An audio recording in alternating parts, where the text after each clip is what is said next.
Hər vaxtınız xeyir, hörmətli tamaşaçılar. Efirdə yenə bunları bilmən maraqlıdır verilişidir. Bugünkü verilişimizdə qıcıqlanmış bağırsaq sindromu haqqında danışacağıq. Qıcıqlanmış bağırsaq sindromu nədir? Müalicəsi və müayinəsi haqqında yollandıq doktor Paşa Mehcevin yanına. İnanırıq ki, verəcəyi məlumatlar sizi də maraqlandıracaq. Buyurun izləyin. Qıcıqlanmış bağırsaq sindromu nədir və əlamətləri hansılardır? Qıcıqlanmış bağırsaq sindromu son zamanlarda tibb leksikonuna gələn, yəni təsnifata daxil olan bir xəstəliklər sırasına daxildir. Statistikaya görə dünya əhalisi arasında 10-20% arasında tərəddüd edir. Ümumiyyətlə bu xəstəlik bağırsaqların əsəb mənşəli pozğunluq kimi dəyərləndirmək olar. Səbəb əksər hallarda nevroz mənşəli ola bilər olsun, yaxud da ki, hər hansı keçirilən stres halları, bağırsaqda keçirilmiş müəyyən infeksiyalar nəticəsində də bu hallar meydana gələ bilər. Nə baş verir?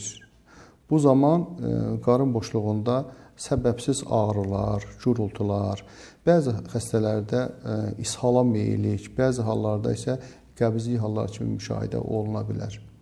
Çox hallarda adətən əvvəllər belə idi ki, hər kəsin elə qarın boşluğunda ağrıları vardısa, onu elə qastrit kimi, kolit kimi dəyərləndirirdilər. Amma son tədqiqatlar göstərdi ki, heç də bu iltihab mənşəli bir xəstəlik deyil. Yəni, istər yoğun bağırsağın, istər nazik bağırsağın iltihab mənşəli bir xəstəliyi yox, onun əsəb mənşəli bir pozğunluğudur.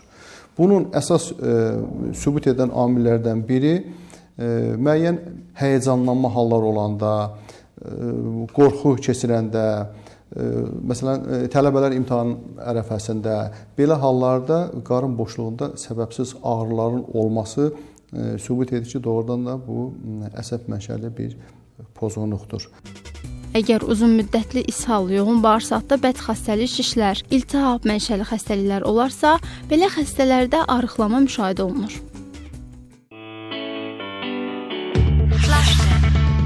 Heç zaman xəstələr gecə yuxudan durub tualetə getmirlər. Onlarda belə hal müşahidə olunmur. Əgər bağırsaq pozğunluğu varsa, hər hansı infeksiya mənşəli, yaxud da disbakterioz mənşəli bağırsaq pozğunluğu varsa, o zaman istənilən vaxt, günün istənilən vaxtında, istər gecə, istər gündüz, istər stres, əsəb filan olanda da, yenə də olsa da, olmasa da bağırsaqlarda pozğunluq halları müşahidə olunur. Belə xəstələrə xüsusi qidalanma rejimi tələb olunurmu? Qida qəbulunun bu xəstəliyin əlamətləri meydana gəlməsində elə bir əhəmiyyəti yoxdur. Amma digər bağırsaq pozuntuları olan hallarda mütləq bunun əhəmiyyəti vardır.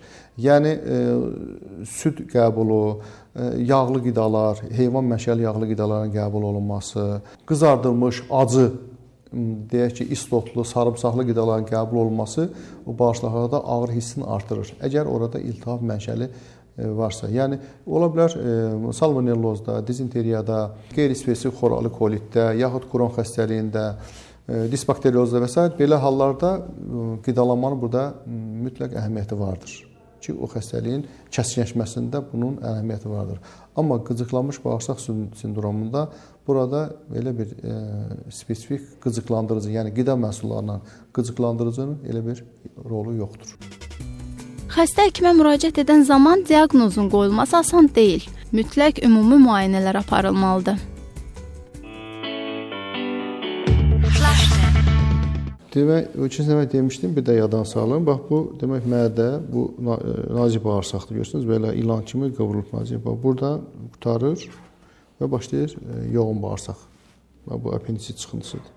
Yoğun bağırsaq budur. Normal belə formada olmalıdır. Təbii ki, burada xəstəliklər də var. Ona görə də görürsünüz, burada bəzi yerlər daralır, bəzi yerlərdə qaraltı şeylər var. Amma normalda bağırsaq belə olur.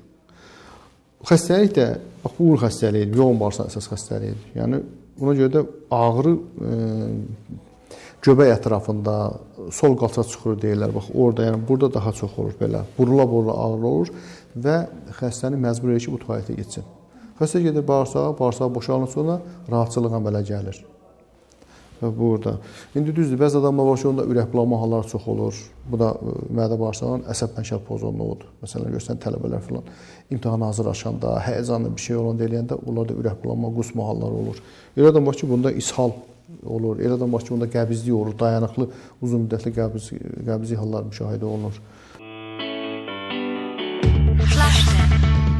Burada mütləq ümumi müayinələr, yəni kaproloji müayinə aparılmalıdır. Yəni nədir üçün ümumi müayinəsi aparılmalıdır, nədir üçün bakterioloji müayinəsi aparılmalıdır.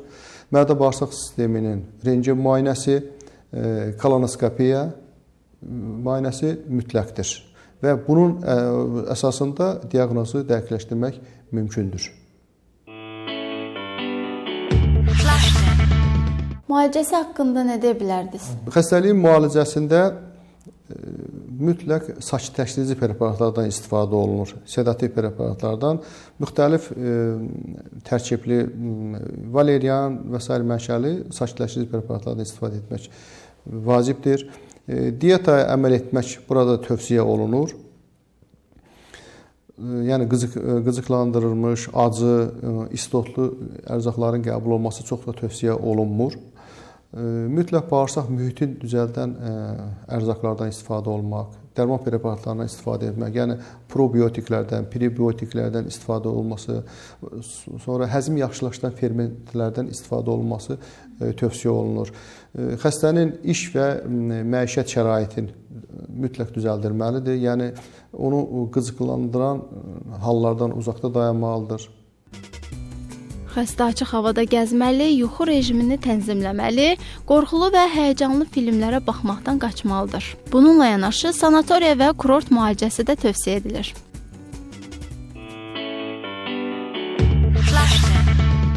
Bu xəstəlik xroniki hala çevrilə bilərmi? Bu xroniki gedişli bir xəstəlikdir. Bunu uzun müddətli müalicə tələb olunur. Yəni belə ki, istənilən halda istənilən stress, qıcıqlanma vəziyyətlər bu xəstəliyin kəsilməsinə səbəb ola bilər. Ona görə də tövsiyə olunur ki, daim belə adamlar nevropatoloqun və mütəxəssis həkim gastroenteroloqun nəzarətində olsun ki, mütəmadi olaraq belə xəstələrə müəyyən sakitləşdirici preparatlardan, bağırsaq mühitini düzəldən preparatlardan istifadəsi məsləhət görülsün.